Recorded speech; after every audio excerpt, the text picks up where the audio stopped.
This could very well end up being the largest wildfire in New Jersey in 20 years.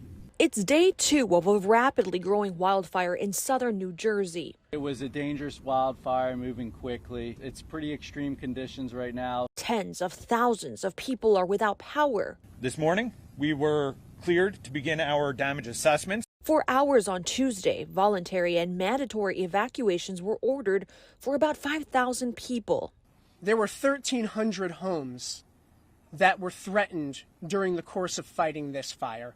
And several road closures were in place to protect residents, including a portion of the Garden State Parkway, one of the state's main roadways, which has since reopened. It's pretty scary because, the house, you want to protect your house, but you got to get out. Thankfully, no injuries have been reported and officials lifted all evacuation orders, but several businesses in an industrial park burned. The fire comes as New Jersey is under an official drought warning with well below average precipitation throughout the winter. This year, we're at 662 wildfires with 16,572 acres burned.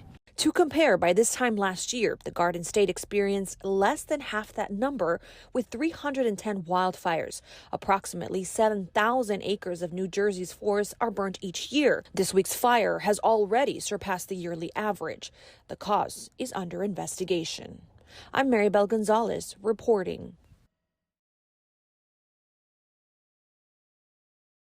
Thanks to the incredible, heroic work of the good men and women of our New Jersey Forest Fire Service, folks' homes and lives have been saved, and we've truly averted a major disaster. Now, this wildfire is not under full and complete control. We still have a lot of work to do. We are anticipating the fire to grow from beyond the current estimate of 11,500 acres at 30% containment. And that is because this is still a very active fire. And there are burnout operations that are ongoing. The expectation is that that number of acres will grow and grow in a place that is unpopulated, that is more open wilderness. But in order to fully contain the fire, more burnout operations are necessary, and that will likely increase the overall acreage.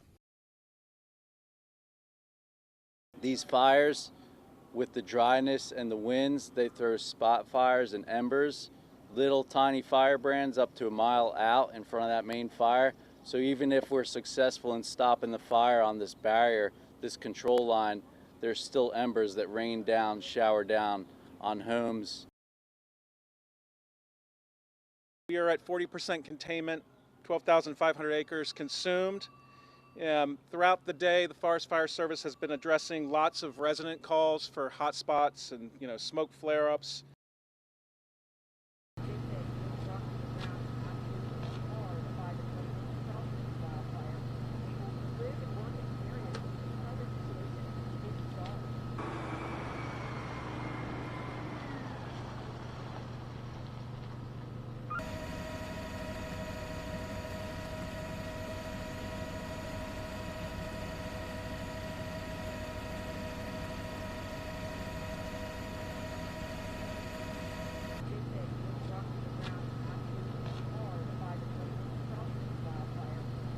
Chopper 3 over the Jones Road wildfire that has burned thousands of acres in Ocean County since it began Tuesday morning. We continue to work using our air fleet with bucket drops using the helicopter.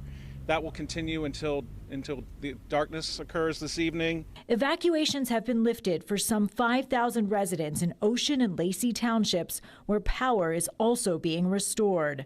Officials say backfire lines have helped prevent the fire from spreading. Our objective is to starve the fire so that when the fire arrives into the area, there's nothing left to burn. New Jersey Forest Fire Service Chief Bill Donnelly says as crews continue to gain the upper hand on the fire, some will start staggering their shifts. We're going to start to downsize once the threat is gone in certain areas, especially with nightfall coming. We want to just give our folks a break, keep them away from the forest. But with April still peak fire season in New Jersey, dry conditions on the ground mean the full threat is far from over. New Jersey has some of the most volatile wildland fuels in the entire country. You know, everybody's used to seeing California and things like that, that chaparral that burns up them hills and goes crazy. Well, these pine barrens out here are the exact same type of fuel model. They are just like having napalm spread across the ground.